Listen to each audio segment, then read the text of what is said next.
Decía una gran socióloga argentina, Diana Schiappi, que para poder enfrentar cualquier tipo de violencia social, y la violencia laboral no es sino una forma más de violencia social, hacían falta tres cosas. La primera, visibilizar el problema. Claramente, desde hace ya bastante tiempo, se visibilizó la problemática de la violencia y el acoso en el mundo del trabajo. La segunda, la segunda etapa, la segunda fase, es demostrar que afecta a un elevado número de personas. Sobre eso vamos a detenernos hoy. Y la tercera, y a veces la más difícil, es tener la voluntad política de enfrentar este tema. Hoy quería compartir con todos vosotros unas estadísticas que están disponibles en la red de la Oficina de Asesoramiento sobre Violencia Laboral, que depende del Ministerio de Trabajo, Empleo y Seguridad Social argentino.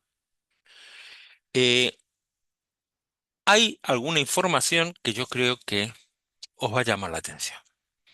En principio es necesario aclarar cómo la Oficina de Asesoramiento sobre Violencia Laboral no ha salido a la calle a ver quién sufre o no violencia laboral o quién piensa que está siendo víctima de una situación de violencia laboral.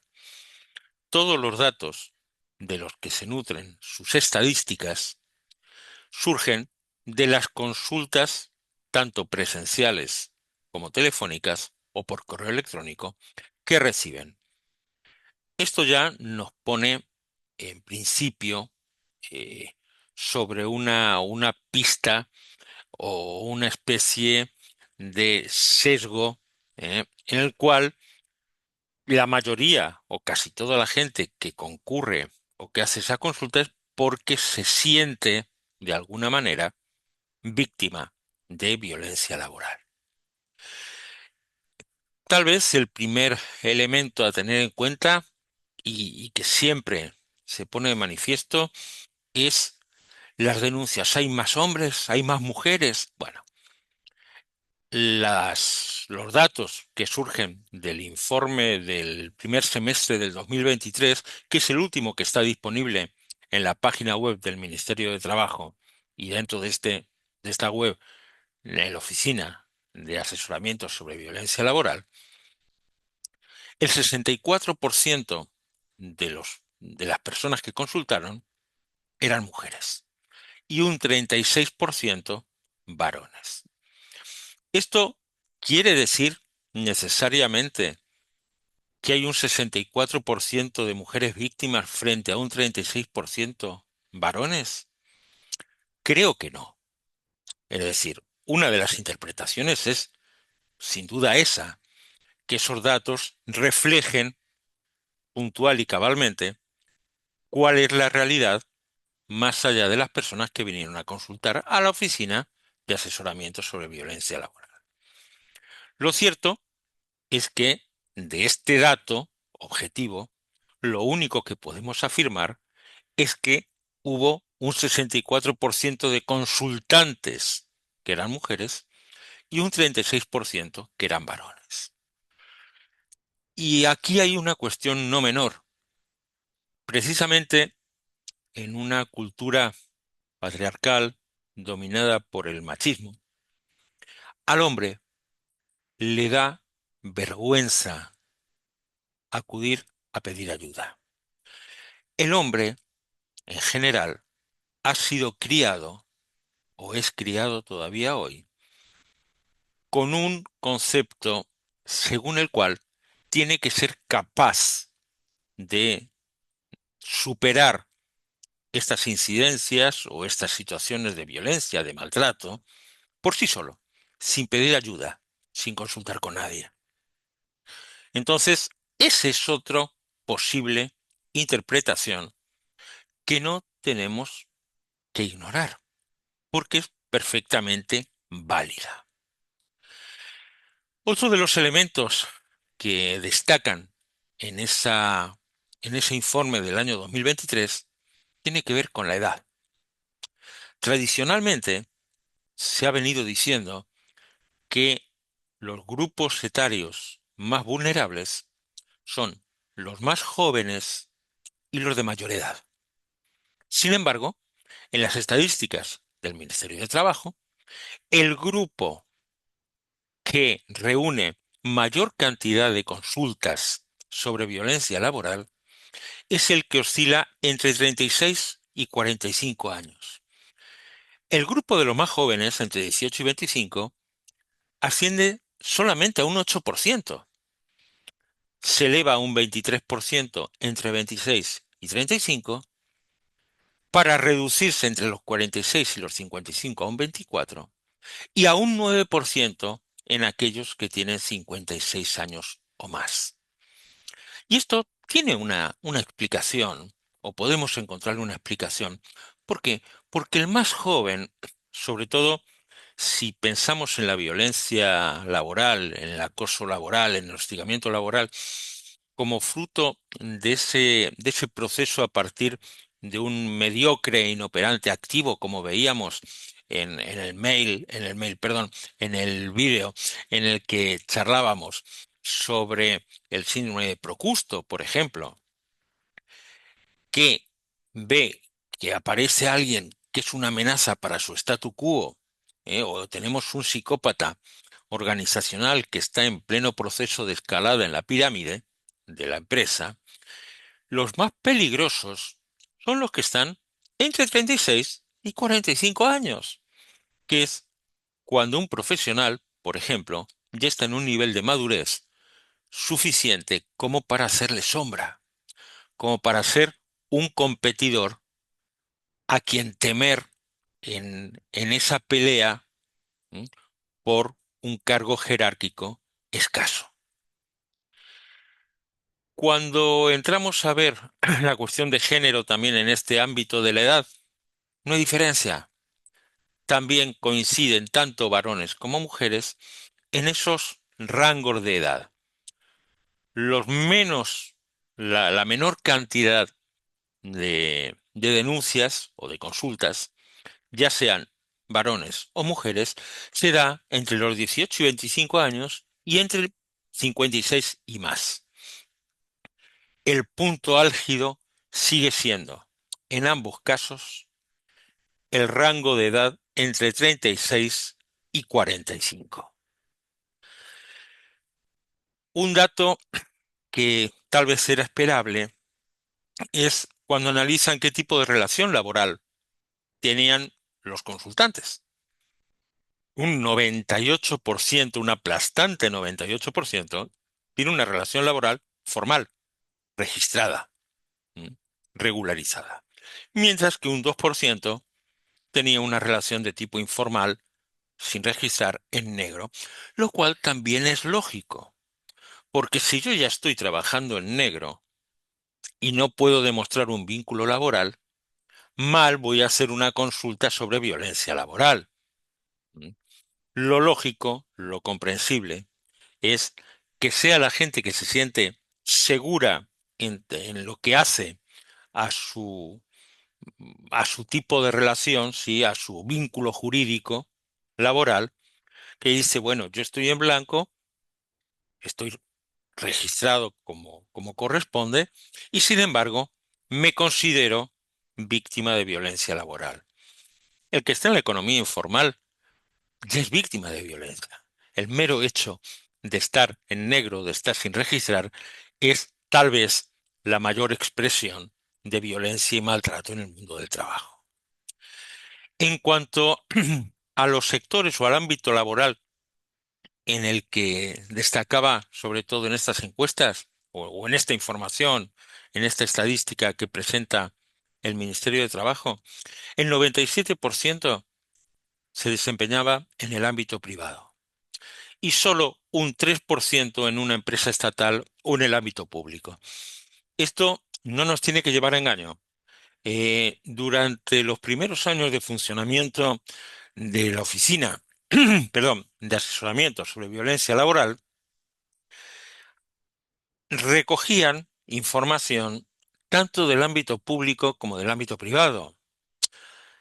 Con posterioridad, a partir de una de las reformas que sufrió, en el ámbito público se deriva a la comisión, a la CTIO, a la Comisión de Igualdad de Trato y Oportunidades, y no al ámbito de la Oficina de Asesoramiento sobre Violencia Laboral, que se circunscribe fundamentalmente a cuestiones dentro del ámbito privado.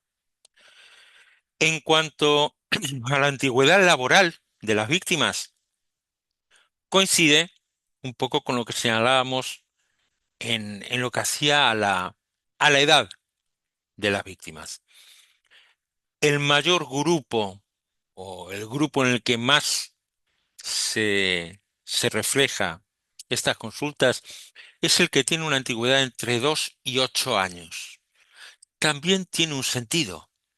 Con menos de 2 años, todavía no ha tenido tiempo de convertirse en un peligro, salvo casos muy excepcionales. Con más de 15 años de antigüedad, probablemente ya está en la última fase de su carrera profesional, de su carrera laboral, y tampoco es un peligro o una amenaza para nadie. Nos quedan otros dos grandes grupos etarios o de antigüedad laboral entre 2 y 8 años y entre 9 y 15.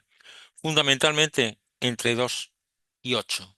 Un 40% encuadraban dentro de ese grupo de antigüedad laboral. Y también parece razonable.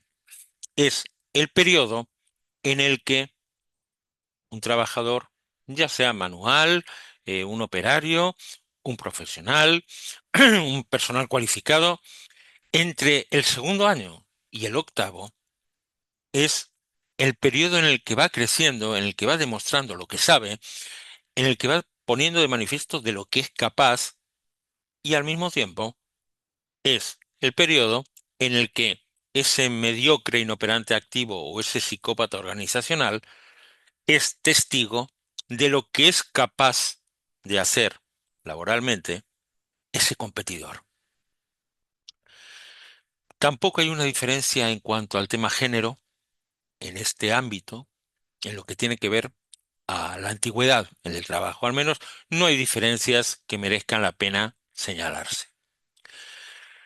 Cuando entramos a ver el tipo de violencia, los tipos de violencia, en un 81% es violencia psicológica, acoso laboral, hostigamiento laboral, mobbing, llamémosle como queramos.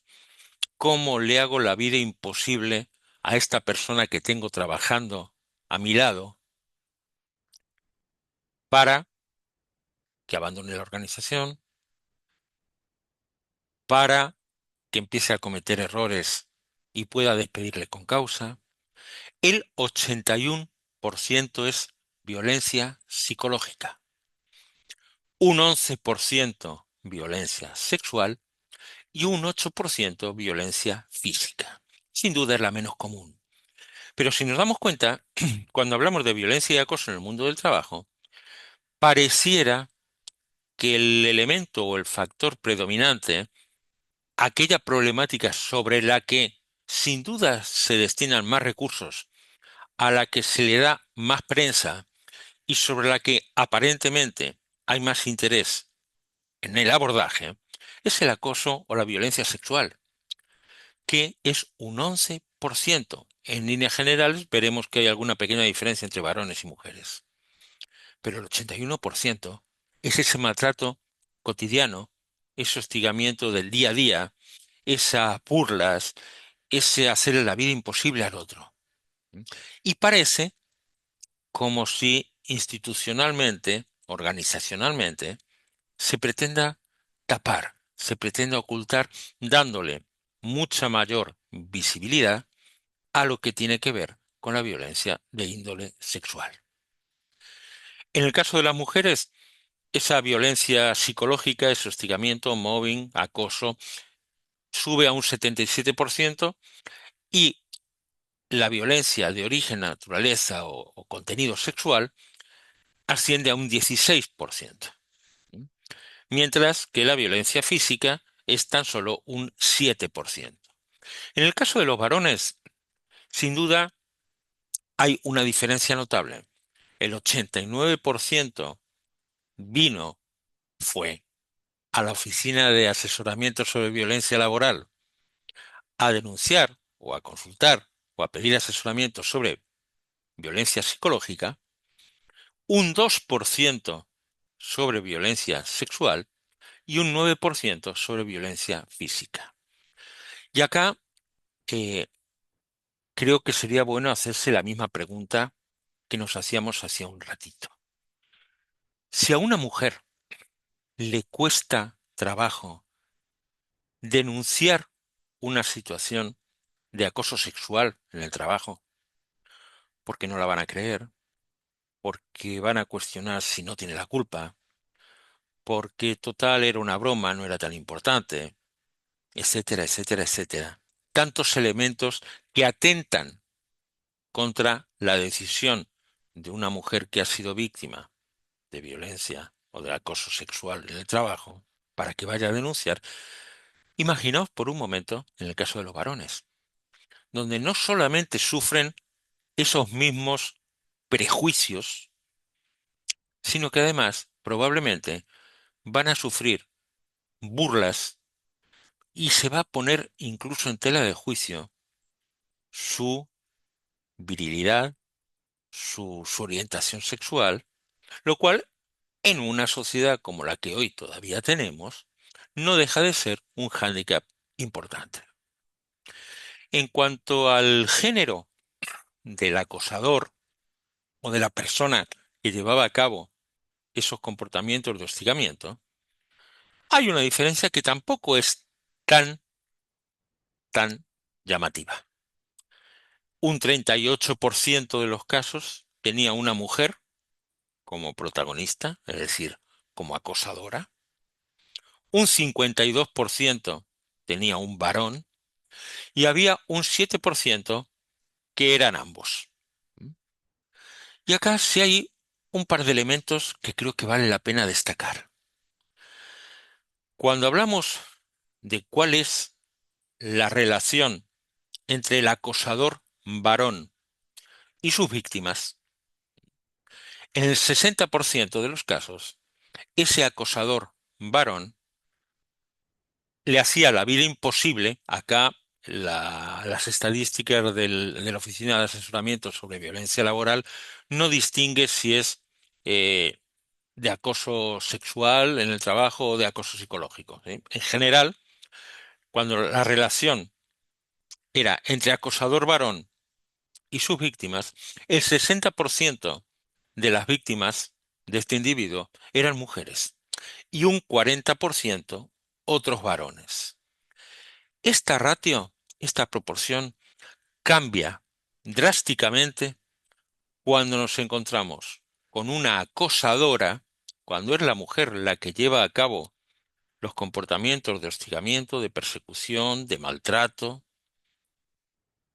que en el 21% de los casos, su víctima era un varón y en el 79% de los casos, otra mujer. Hay algunas interpretaciones que dicen que es que en las organizaciones todavía hay esquemas de poder que tienen que ver con el patriarcado y esquemas... es probable, pero también es probable que la respuesta sea mucho más simple. Y es que cuando hablamos de acoso, de violencia, de maltrato en el ámbito laboral, hablamos siempre de abuso de poder. Y el abuso de poder, en realidad, no tiene género. Hay personas que abusan del poder que tienen. No importa quién sea el victimario y quién sea la víctima. ¿Mm? En el ámbito, por ejemplo, del empleo doméstico. ¿Mm? ¿Qué es más habitual? ¿Quién abusa? ¿Quién maltrata? ¿Quién destrata? Muchas veces más el, la dueña de casa que el dueño de casa. Probablemente en el caso del acoso sexual sea al revés. ¿M? Tenga más problemas con el dueño de casa que con la dueña de casa. Pero hay algo que yo creo que es importante y este dato me parece que es significativamente llamativo y es cuando la mujer es acosadora, la inmensa mayoría de sus víctimas son otras mujeres. En cuanto a la posición jerárquica del acosador o acosadora, de acuerdo con los informes o con los datos que surgen de este informe del año 2023, en su inmensa mayoría era un superior jerárquico, casi un 85%. eh, a nivel par, lo que se diría el hostigamiento, el mobbing horizontal, un 13-14%. Hay un 2% que sería del mobbing o del hostigamiento vertical ascendente, en el cual el superior jerárquico es hostigado, es atacado por parte de sus subordinados, y había un 0,5% que no es nada desdeñable, donde el acosador o la acosadora es un tercero ajeno a la organización. Y este es un tema que cuando abordemos en otro vídeo el convenio 190 de la OIT, vamos a ver que está integrado dentro de los tipos de violencia que están tutelados por el convenio. En cuanto a la edad del acosador o acosadora, en un 10% de los casos tenía hasta 40 años y el 90% de los casos era mayor de 40 años, lo cual también resulta coherente con todo lo que hemos estado viendo hasta ahora, ¿m? Respecto a las amenazas de tener enfrente un competidor, al proceso de ascenso en la pirámide organizacional y cuando alguien en una determinada organización está a punto de alcanzar cuál es el punto más alto, ¿m? En el que puede pretender llegar dentro de esa organización.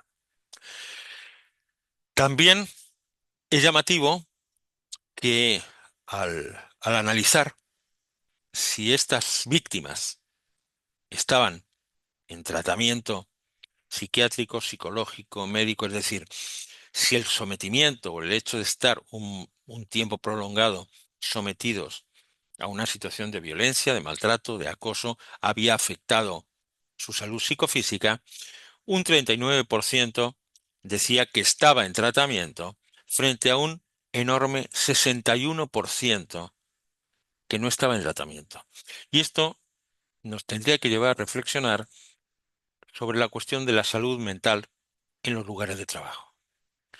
En cuanto al género, también acá nos vamos a encontrar con una llamativa diferencia que concuerda con esas interpretaciones laterales o, o sesgadas que he venido haciendo hasta ahora. En el caso de las mujeres, más o menos estaba equilibrado. La mitad de las víctimas estaban haciendo algún tipo de tratamiento médico, psicológico, psiquiátrico, y otra mitad no. Un 49% estaban en tratamiento, un 51% no. En cuanto a los varones, la diferencia era brutal. Tan solo el 20% de las víctimas, o de quienes se consideraban víctimas y por eso habían acudido a la Oficina de Asesoramiento sobre Violencia Laboral, solamente un 20% se encontraban haciendo algún tipo de tratamiento. El 80% no hacía ningún tratamiento. Tal vez porque en ese contexto machista, patriarcal, el hombre tiene que ser capaz de salir por sus propios medios y por sus recursos propios, de esa situación de maltrato, de hostigamiento, de persecución a la que se ve sometido.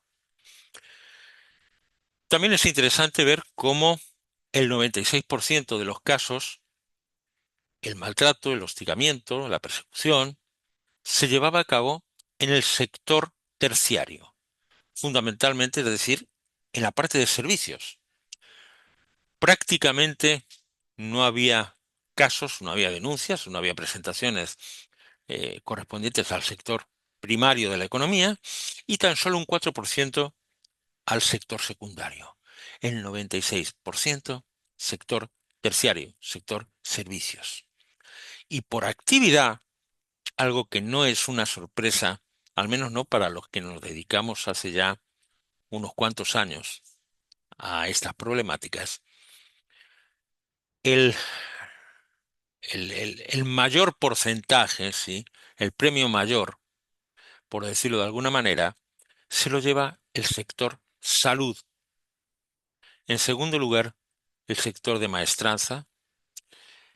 En tercer, cuarto y quinto lugar, empatados, los sectores de seguridad, gastronomía y comercio, seguido por transporte.